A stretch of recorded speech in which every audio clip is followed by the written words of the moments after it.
ধন্যবাদ।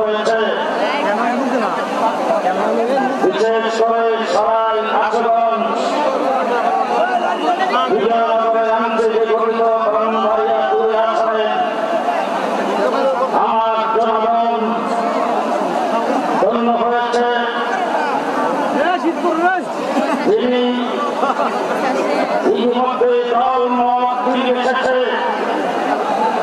বাংলাদেশের 18 কোটি মানুষের জনপ্রিয় লিডারে পরিণত হয়েছেন। তিনি 17 বছর নির্বাচনে থাকার পরে বাংলাদেশে আগমন করে পৃথিবী বিখ্যাত সংগঠিত হয়েছেন।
মাননীয় প্রধান অতিথি, আজকে আমাকে আপনি ব্রাহ্মণবাড়িয়া 2 আসনে আপনার পক্ষ থেকে আমানত হিসেবে প্রদান করেছেন। সেই আমানতকে রক্ষা করে ব্রাহ্মণবাড়িয়ার সর্বস্তরের ওলামায়ে কেরাম ঐক্যবদ্ধভাবে আমাকে সমর্থন দিয়েছেন। আজকে আপনার সেই আমানত রক্ষা করে যদি এই ব্রাহ্মণবাড়িয়ার বিএনপি, ছাত্রদল, যুবদল সহ সম্মিলিতভাবে সকল জনগণ যদি আপনার আমানত রক্ষা করে আমাকে যদি নির্বাচিত করে আপনার নেতৃত্বে উন্নয়নের গণজোয়ার সৃষ্টি করে দেওয়া হবে ইনশাআল্লাহ। সংগ্রামী সাথী বন্ধুগণ, জনাব তারেক রহমান সাহেব আজকে প্রধান অতিথি, ইনশাআল্লাহ আগামী দিনের প্রধানমন্ত্রী। যদি আমি এই এলাকার থেকে নির্বাচিত হই, আপনাদের কাঁধে কাঁধ মিলে আপনাদের সঙ্গে একাকার হয়ে উনার আশীর্বাদ নিয়ে উন্নয়ন করতে চাই। আপনারা আমার সাথে আছেন কিনা?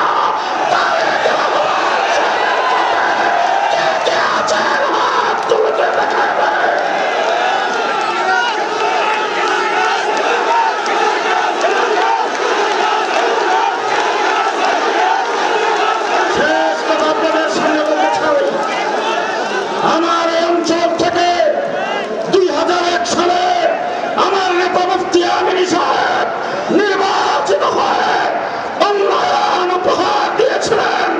আজকে জনাব তারেক রহমান সাহেব যেইভাবে হেলথ কার্ড, কৃষি কার্ড, ফ্যামিলি কার্ড সহ উন্নয়ন সামনে করবেন, জনগণের সেবার যে হাতিয়ার সামনে রেখে অগ্রসর হচ্ছেন, যদি তার হাত আপনারা শক্তিশালী করেন, ইনশাআল্লাহ দেশ এগিয়ে যাবে, দেশের উন্নয়ন হবে। আপনারা তার সাথে আছেন, আসেন যে যদি এটা দেখাইতে চান তাহলে সমস্ত শক্তি দলের কাছে একটা স্লোগান আমার সামনে দিতে হবে,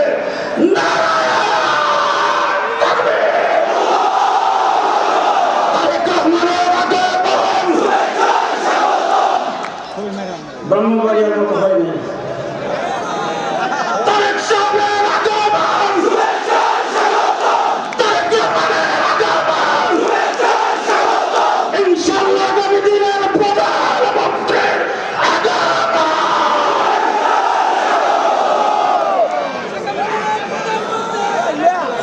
ধন্যবাদ ভাই।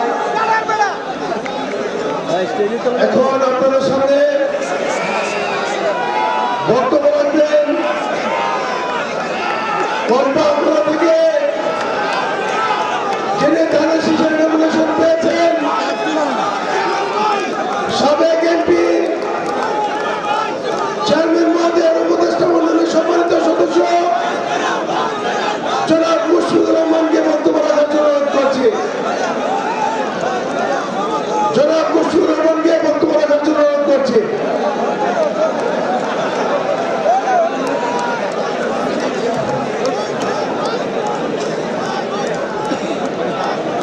বিসমিল্লাহির রহমানির রহিম।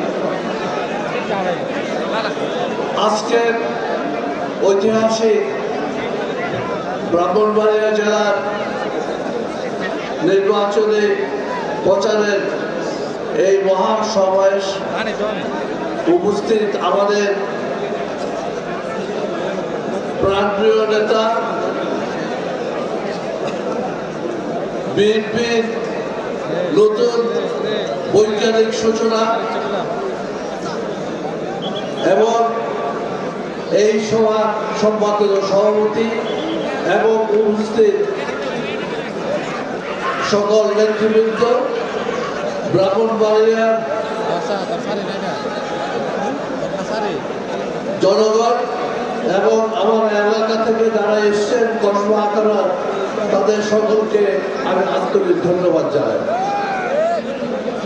প্রথমেই আমি বিএনপির চেয়ারপারসন, তাকে শুধু আমার এলাকার নয় ব্রাহ্মণবাড়িয়া জেলার তরফ থেকে স্বাগত জানাই।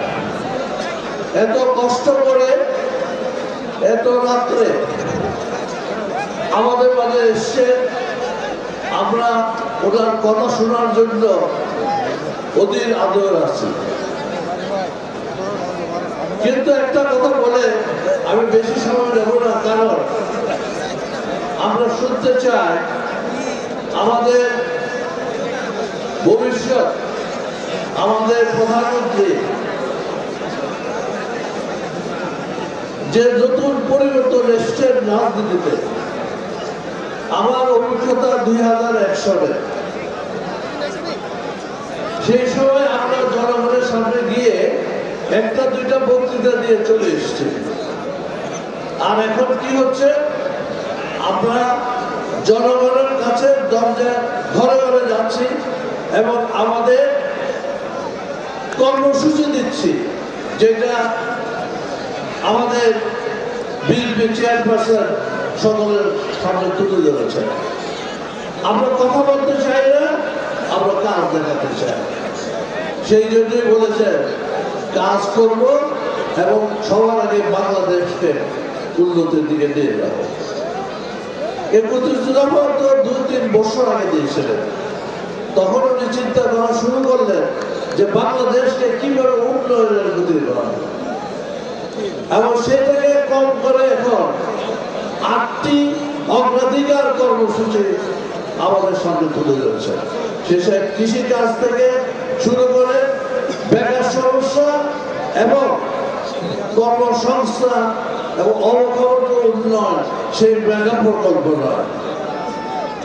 এবং সবচেয়ে বড় যেটা উনি আমাদের সামনে তুলে ধরেছে সেগুলো দুর্নীতি মুক্ত করা। কাজে এই 8টি কর্মসূচি যদি আমরা পালন করতে পারি, তাহলে ওনার যে কষ্ট, উনি যে আমাদের সামনে, তাহলে সেটা হবে সার্থকতা। কাজে আসুন আমরা ওনার কর্মসূচি, বিএনপির কর্মসূচি যেসব দিয়েছে সেগুলো যেন আমরা সকলে মিলে বাস্তবায়ন করতে পারি, তাহলে দেশের বুকে ওনার প্রতি আমাদের আরো বেশি সম্মান এবং জনগণ হাসি মুখ দেখতে চায়। গণতন্ত্র তখনই প্রতিষ্ঠা হবে যখন জনগণের সামনে আমাদের কর্মসূচি তুলে ধরতে পারে। এখানে একটা কথা না বলে নয় যে আমরা নির্বাচন একা করছি না, আমরা নির্বাচন এত সহজ নয়। কিন্তু একটা কথা বলতে পারি, আমরা চ্যালেঞ্জ দিয়ে বলতে পারি বর্তমানে যে যত রাজনৈতিক দল আছে আপনারা জিজ্ঞেস করতে পারেন আপনাদের কর্মসূচি কি, এখনো তারা দেয় না। এইখানে যারা তারেক রহমান বিএনপি চেয়ারপারসনের পার্থক্য, তাদের এবার কর্মসূচি নিয়ে যাচ্ছে এবং যারা প্রতিনিধিত্ব করবে নির্বাচিত হবে তারা কিন্তু জবাবদিহিতা দিতে হবে প্রত্যেক এলাকায় যে কি বলে গেছেন কি করেছেন। তাই আজকে আমি শুধু এটি বলবো যে আমাদের প্রধান অতিথি এবং আজকে বিএনপি চেয়ারপারসন এত কষ্ট করে এত রাত্রে এসছে, কাজে ওনার কথা শুনে আমাদের দরকার। আমি ওনাকে ধন্যবাদ জানাই এবং যারা এলাকাবাসী আছেন তাদের সবাইকে ধন্যবাদ। খোদা হাফেজ। বাংলাদেশ জিন্দাবাদ, বিএনপি জিন্দাবাদ। শহীদ রাষ্ট্রপতি জিয়া রহমান অমর হোক, বেগম দেশনেত্রী বেগম খালেদা জিয়া অমর হোক।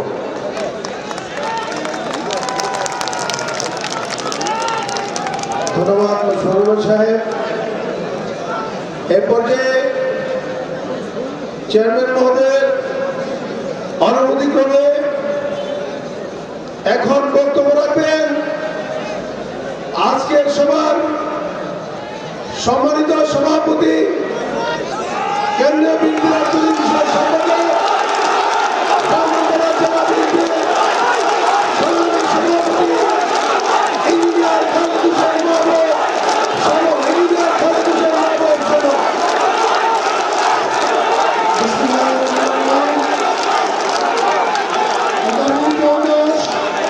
জাতীয় নির্বাচনকে সামনে রেখে আজকে ব্রাহ্মণবাড়িয়া জেলার এই কুট্টাপাড়ার খেলার মাঠে যে জনসভা, সেই জনসভা আমাদের মাননীয় প্রধান অতিথি, আমাদের গার্জিয়ান, আমাদের অভিভাবক, যিনি আমাদেরকে বিগত 17 বছর আমাদেরকে লালন পালন করেছেন, আমাদের সাংগঠনিকভাবে আমাদেরকে সুসংগঠিত করেছে।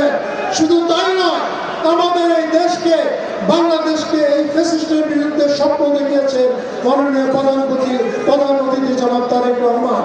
সহ উপস্থিত ব্রাহ্মণবাড়িয়া 5টি নির্বাচনী এলাকা থেকে আমাদের নেতৃবৃন্দ, সামনে আমাদের ব্রাহ্মণবাড়িয়ার 9টি উপজেলা এবং 5টি পৌরসভা থেকে আগত যে আমাদের নেতৃবৃন্দ, সবাইকে জানাই আসসালামু আলাইকুম। প্রিয় ভাইরা, আপনারা অনেকক্ষণ ধরে অপেক্ষা করেছেন, সেই জন্য আমি জেলা বিএনপির পক্ষ থেকে আপনাদের কাছে ক্ষমা চেয়ে নিচ্ছি। ভাইরা, আমাদের মাননীয় জনাব চেয়ারম্যান জনাব তারেক রহমান, আজকে আমরা বহু প্রতীক্ষিত ওনাকে আমরা কাছে পেয়েছি। আজ বিগত দিনে আমাদের এই সংগঠনকে উনি যেভাবে লালন পালন করেছেন, আমি আবারও বলছি, যেভাবে আমাদের তৃণমূলে আমাদের ইউনিয়ন থেকে শুরু করে, উপজেলা থেকে শুরু করে, জেলা থেকে শুরু করে প্রতিটি অঙ্গ সংগঠনকে উনি যেভাবে সুসংগঠিত করেছেন, সেই জন্য ব্রাহ্মণবাড়িয়া জেলাবাসীর পক্ষ থেকে ওনাকে আমার পক্ষ থেকে ধন্যবাদ এবং কৃতজ্ঞতা প্রকাশ করছি। প্রিয় ভাইরা, শুধু তাই নয়, আমরা যখন বিপদে ছিলাম, আজকে বিগত দিনে যে ফ্যাসিস্টের বিরুদ্ধে যখন আমরা আন্দোলন করতে গিয়ে একটা পর্যায়ে হতাশায় ছিলাম, তখন 2023 সালের 13ই জুলাই এই 31 দফা বাস্তবায়নের মাধ্যমে আমাদের মাননীয় জাতীয় চেয়ারম্যান জনাব তারেক রহমান সমগ্র জাতিকে একটি স্বপ্ন দেখিয়েছিলেন। আজকে এই বাংলাদেশের মানুষ আপনার কাছে আবারও স্বপ্ন দেখতে আগ্রহী যে আগামী নির্বাচনে এই দেশের জনগণের ভোটের মাধ্যমে প্রধানমন্ত্রী হয়ে এই দেশের জাতিকে আপনি আবার নতুন স্বপ্ন দেখাবেন এবং সেই স্বপ্ন বাস্তবায়ন করবেন। এই প্রত্যাশা রেখে সবাইকে ধন্যবাদ জানিয়ে আমি আমার বক্তব্য শেষ করছি। খোদা হাফেজ। বাংলাদেশ জিন্দাবাদ, বাংলাদেশ জাতীয়তাবাদী দল জিন্দাবাদ। মাননীয় চেয়ারম্যান জনাব তারেক রহমান জিন্দাবাদ। ধন্যবাদ সবাইকে।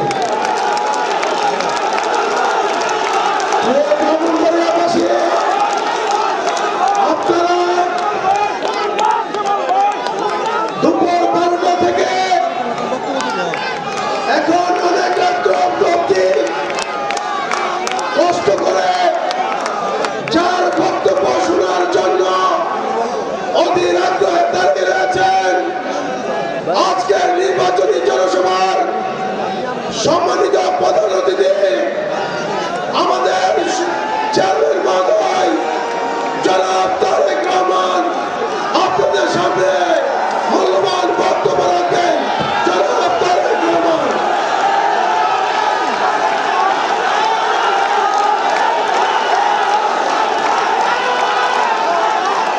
বিসমিল্লাহির রহমানির রহিম। আজকে এই নির্বাচনী সভা সম্মানিত সভাপতি, আমার সামনে উপস্থিত হাজার হাজার মানুষের মধ্যে মুরব্বীবর্গ, উপস্থিত এলাকাবাসী ভাই বোনেরা, মঞ্চে উপস্থিত জাতীয় নেতৃবৃন্দ এবং উপস্থিত প্রিয় সহকর্মীবৃন্দ, আসসালামু আলাইকুম। আসসালামু আলাইকুম। ভালো আছেন সবাই? আলহামদুলিল্লাহ। আজকে নিশ্চয়ই আপনারা এই যে এখানে একত্রিত হয়েছেন হাজার হাজার মানুষ, আমি আছি আলহামদুলিল্লাহ মোটামুটি। এই যে হাজার হাজার মানুষ, আপনারা এই যে রাত্রি 10টা সাড়ে 10টা পর্যন্ত আপনারা একত্রিত এখানে সবাই আছেন, আপনারা নিশ্চয়ই দেখেছেন, জানেনও আপনারা যে এই যে আগামী 12 তারিখে যে ফেব্রুয়ারি 12 তারিখে যে নির্বাচন, এই নির্বাচনের অফিসিয়াল কাজ শুরু হয়েছে আজকে সকাল থেকে, গতকাল রাত 12টা থেকে। আমি সিলেটের পূর্ণভূমি থেকে নির্বাচনের এই প্রচারণার কাজ আজকে আল্লাহর রহমতে শুরু করেছিলাম। সিলেট থেকে দুপুরবেলায় রওনা দিয়ে আস্তে আস্তে পথের মধ্যে হাজার হাজার হাজার মানুষ বিভিন্ন জায়গায় দাঁড় করিয়েছে। তাদের সাথে দেখা সাক্ষাৎ মোলাকাত করে আস্তে আস্তে অনেক দেরি হয়ে গেছে। আমার আসার কথা ছিল অনেক আগে, সেই জন্যই আমি প্রথমেই আপনাদের কাছে ক্ষমা প্রার্থী যে এত দেরি হয়ে গিয়েছে। কিন্তু ওই মানুষগুলা কি ছেলেও তো আসতে পারে না, আসতে পারে, আসা যায় না।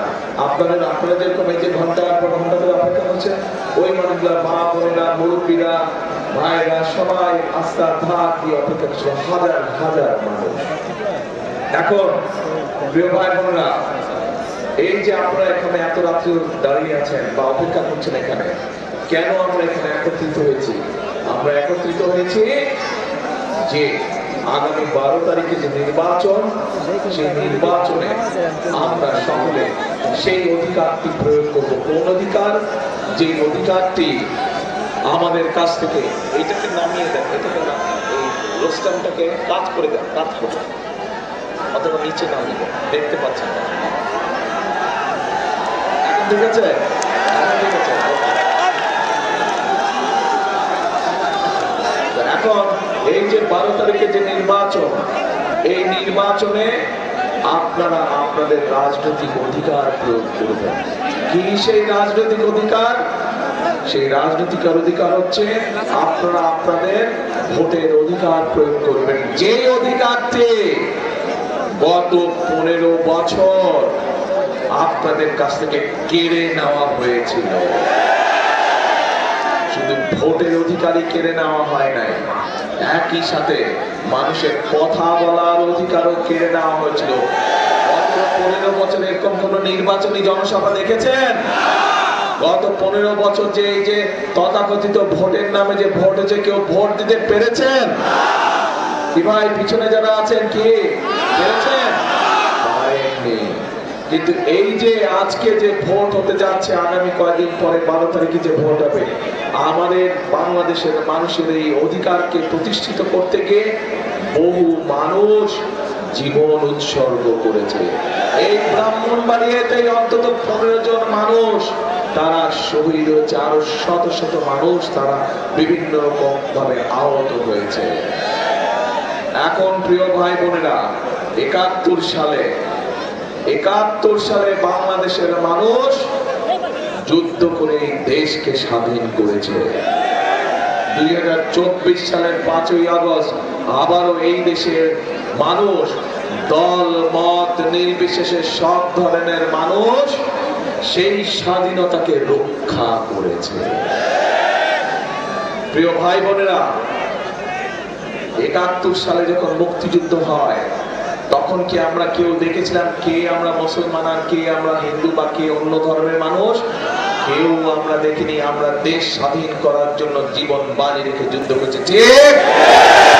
ঠিক একই ভাবে এই যে যারা ভোটের অধিকার কেড়ে নিয়েছিল, তাদের বিরুদ্ধে যখন আমরা দেশের মানুষ আন্দোলন শুরু করলো এবং 2024 সালের 5ই আগস্ট যখন সকল ধরনের মানুষ, দল মত নির্বিশেষে, সকল শ্রেণী পেশা নির্বিশেষে মানুষ যখন রাজপথে নেমে আসলো, রিক্সা চালক, ভ্যান চালক, ব্যাংকার, ব্যবসায়ী, খুদে দোকানদার, গার্মেন্টস কর্মচারী, শিশু, নারী, পুরুষ সকলে যখন নেমে আসলো এবং সেই স্বৈরাচারকে পালিয়ে যেতে বাধ্য করলো, তখন কি আমরা কোন ধর্ম বর্ণ কিছু দেখেছিলাম?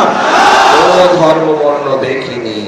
প্রিয় ভাই বোনেরা, এই বাংলাদেশটি হচ্ছে এমন একটি দেশ, যেই দেশে হাজার বছর ধরে আমরা সব ধর্মের মানুষ শান্তিতে বসবাস করেছি। কিন্তু আমরা দেখেছি অতীতে, এই কয়েক বছর আগে আমরা দেখেছি যে আমাদের অন্য ধর্মের, আমরা যারা মুসলমান, আমরা দেখেছি অন্য ধর্মের ভাইদেরকে কি বোনদেরকে তারা কিভাবে নির্যাতন করছে, কিন্তু একটি ঘটনার বিচার তারা করে না।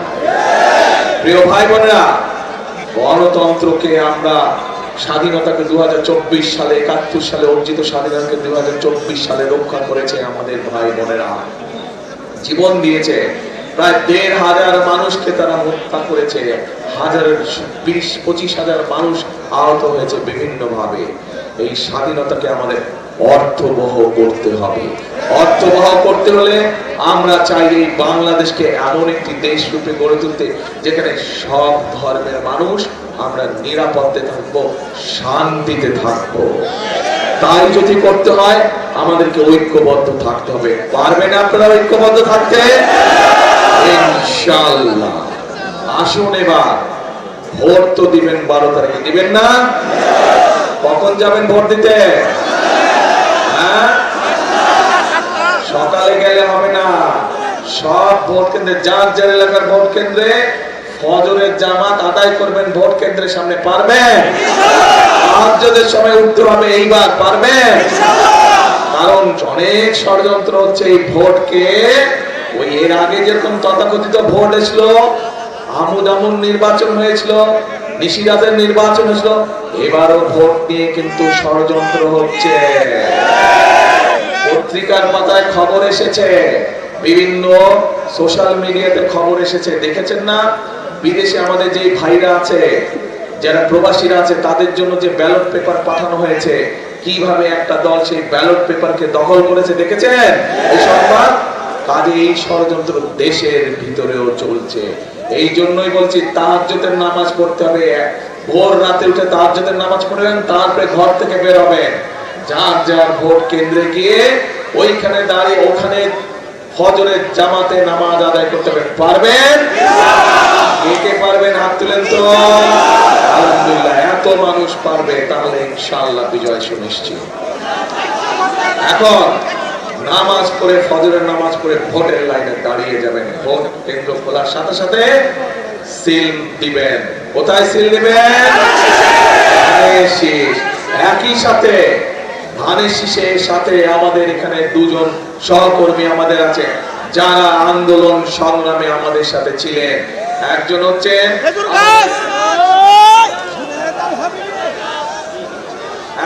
খেজুর গাছ আমাদের, আরেকজন হচ্ছে মাতাল আমাদের সাকি সাহেব। এনারা দুইজন আমাদের সাথে ছিলেন, আমাদের সাথে আন্দোলনে ছিলেন, সংগ্রামে ছিলেন। কাজেই বিএনপি হিসাবে ধানের শীষ হিসেবে, ধানের শীষের সহকর্মী ওনারা, ধানের শীষের ভাই ওনারা। কাজেই ধানের শীষের যত নেতা কর্মী আছে, ধানের শীষের যত ভাইরা আছে, তাদের সকলের দায়িত্ব হচ্ছে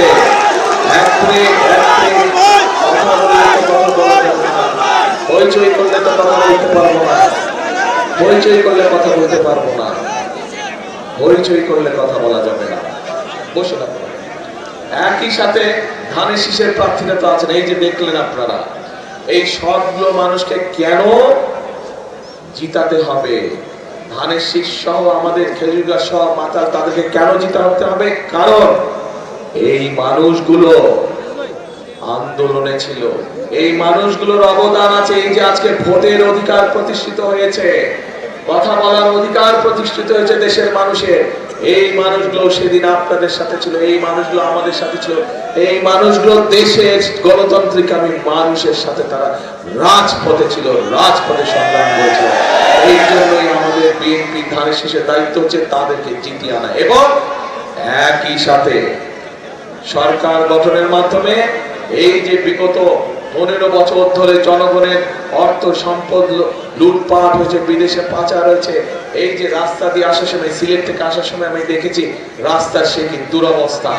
এবং বিভিন্ন ভাবে আমি আমার প্রার্থীদেরকে জিজ্ঞেস করেছি, ওনাদের বক্তব্য অনুযায়ী ব্রাহ্মণবাড়িয়া জেলার বিভিন্ন উপজেলায় বিভিন্ন থানা ইউনিয়নের রাস্তাঘাট সব ভেঙে চুরে নষ্ট হয়ে গেছে। এই রাস্তা চলাচল কে করে? আপনারা করেন না? কাজে এই রাস্তা যদি ভালো থাকে উপকার কার হবে? মানুষের উপকার হবে। কাজে এই মানুষগুলোকে যদি ভোট দিয়ে আপনারা জিতাতে পারেন এবং আল্লাহর রহমতে ইনশাআল্লাহ বিএনপি সরকার গঠন করলে সেই রাস্তাগুলো আবার আগের মতন সুন্দরভাবে তৈরি হবে। একইভাবে আমাদের সন্তান, এই এলাকার সন্তানরা যারা স্কুল কলেজে লেখাপড়া করে, স্কুল কলেজগুলো নষ্ট হয়ে গিয়েছে, ভেঙে চুরে গিয়েছে, সেগুলোর মেরামত দরকার আছে না? মেরামত দরকার আছে। একইভাবে এই এলাকার আরেকটি বড় সমস্যা, যেটি অবশ্য সারা বাংলাদেশের সমস্যা, আমাদের তরুণ সমাজে, যুব সমাজে বহু ভাই বোনেরা আছে যারা বেকার হয়ে পড়ে আছে। বেকার সমস্যা একটা বিরাট সমস্যা। আমরা ইনশাআল্লাহ ধানের শীষ সরকার গঠন করলে পরে আমরা আমাদের বেকার যুবকদের জন্য বিভিন্ন রকম ট্রেনিং এর ব্যবস্থা করেছি, পরিকল্পনা গ্রহণ করেছি। আপনাদেরকে আমরা বিভিন্ন রকম ট্রেনিং দেব এবং সেই ট্রেনিং এ দিয়ে আপনারা নিজেদের ব্যবসা শুরু করতে পারবেন, বিদেশে কর্মসংস্থানের ব্যবস্থা শুরু করতে পারবেন। একই সাথে একটি, এই যে কই গেল আমার পকেটেই তো রেখেছিলাম, এইটা কি দেখতে পাচ্ছেন? যদিও ছোট্ট, চিনেন কি? Family card. এই তো সবাই চিনে গেছে ফ্যামিলি কার্ড। এই ফ্যামিলি কার্ড দিয়ে আমরা কি করতে চাই জানেন?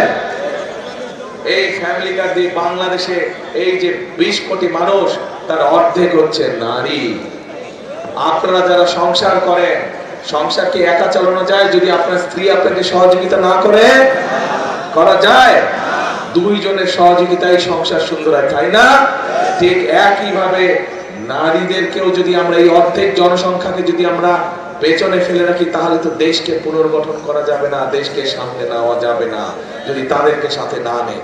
এই জন্য এই ফ্যামিলি কার্ডের মাধ্যমে আমরা দেশের প্রত্যেকটি পরিবারের যে নারী প্রধান আছে, সে মা হোক, গৃহিণী হোক, প্রত্যেক গৃহিণীর কাছে ফ্যামিলি কার্ড পৌঁছাতে চাই।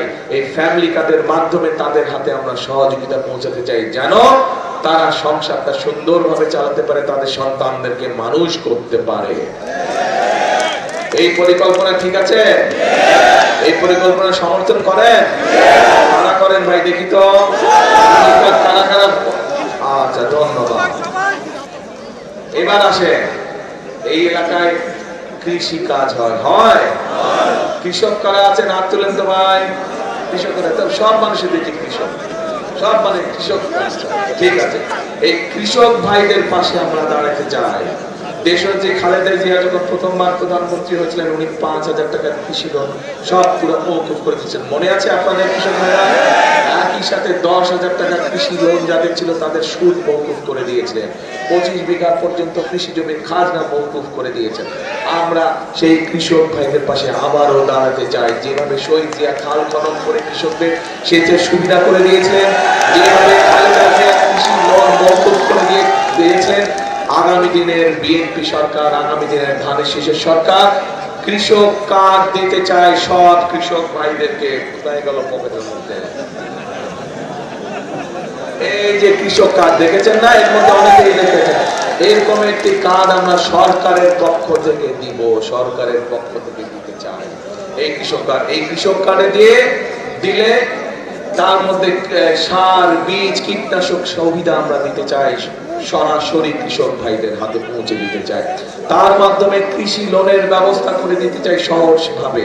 তার মাধ্যমে কৃষক কার্ডের মাধ্যমে আমরা কৃষক ভাইদের কাছে বীমার ব্যবস্থা করতে চাই, যাতে যদি ফসলের ক্ষতি হয় তারা যাতে বীমা থেকে টাকা পেতে পারে। এই কাজগুলো আমরা করতে চাই।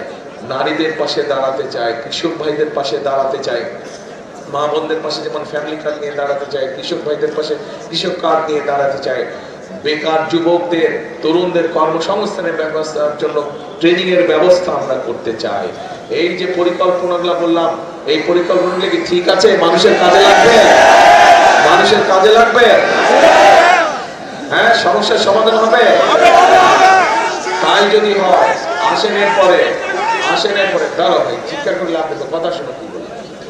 তার আসেনের পরে আরেক শ্রেণীর মানুষ এসেছে যাদের পাশে আমরা দাঁড়াতে চাই। আগামী দিনের বিএনপি সরকার, আগামী দিনের ধানের শীষের সরকার, তাদের পাশে দাঁড়াতে চাই। এই মানুষগুলো আমাদের জন্ম থেকে মৃত্যু পর্যন্ত মানুষগুলো আমাদের পাশে থাকে। তারা বিভিন্ন দুঃখ কষ্টে আমাদের পাশে থাকে। কারা? তারা হচ্ছে আমাদের মসজিদের বা মাদ্রাসার খতিব সাহেবরা, ইমাম।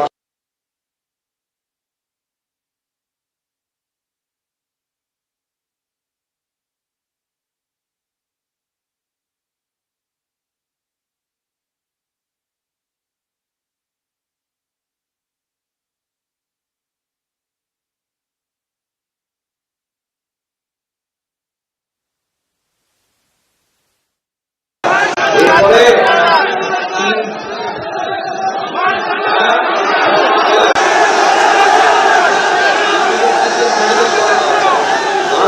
আসছি কথায় আসছি। অনেক সমস্যা। এই যে 15 বছর আমরা অনেক কথা শুনেছিলাম, তার মানে কি দাঁড়ালো? আপনাদের দাবি থেকে কিছু কাজ হয় না। আপনার মেডিকেল কলেজে করতে হবে, যদি খালও কাটতে হয়, এখানে খাল আছে না অনেক, যেটা বন্ধ হয়ে গেছে কৃষকদের, সেই খাল কাটা কর্মসূচি আমরা নিতে চাই। খাল যদি আমরা কাটা শুরু করি, যেসব খাল বন্ধ হয়ে গেছে সেই সব খালকে যদি পুনর্খনন করি আমরা, মানুষের উপকার হবে, গ্রামের মানুষের। তাহলে চলেন আমরা খালও কাটবো। কে কাটবেন খাল? হাত তুলেন। ইনশাআল্লাহ আমরা সকলে মিলে খাল কাটা কর্মসূচি শুরু করবো। এখন যেই পরিকল্পনার কথাগুলো সব আপনাদের সামনে তুলে ধরলাম, মন দিয়ে শুনেন, একদম 2 কান খাড়া করে শুনেন। যেই পরিকল্পনার কথাগুলো শুনলেন আপনাদের কি মনে হয় এই পরিকল্পনাগুলো যদি বাস্তবায়ন করা যায় দেশের মানুষের উপকার হবে? কি মনে করেন উপকার হবে? ঠিক আছে, তাহলে দেশের মানুষের যদি উপকার হয়, ইনশাআল্লাহ আমরা এই পরিকল্পনাগুলো ধীরে ধীরে পর্যায়ক্রমিক ভাবে বাস্তবায়ন করব। কিন্তু একটা কথা আছে, এই পরিকল্পনাটা কার পরিকল্পনা? যেটা বললাম, কার পরিকল্পনা? এই পরিকল্পনাটা বিএনপির পরিকল্পনা, ধানের শীষের পরিকল্পনা। এক মিনিট দাঁড়াও।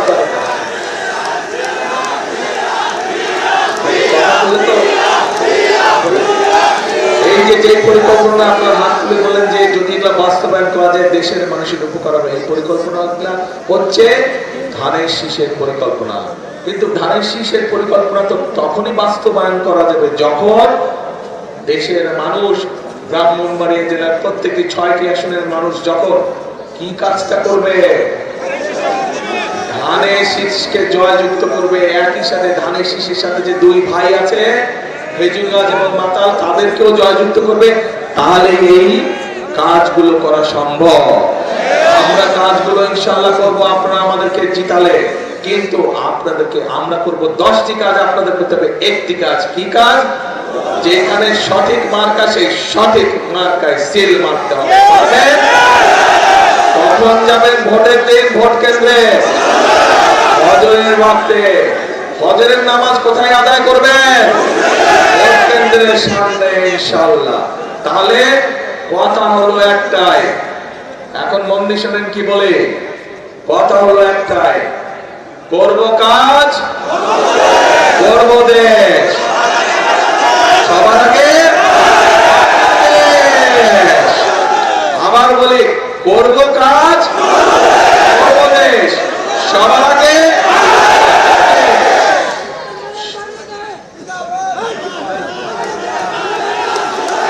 তাহলে আচ্ছা, এই পর্যন্তই কথা থাকলো।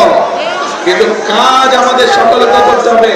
আপনাদের প্রথম কাজ ধানের শীষ এবং মাতাল এবং খেজুর গাছকে জয়যুক্ত করে পারবেন ইনশাআল্লাহ। আল্লাহ হাফেজ। বাংলাদেশ জিন্দাবাদ। বাংলাদেশ জাতীয়তাবাদী দল জিন্দাবাদ। আল্লাহ হাফেজ।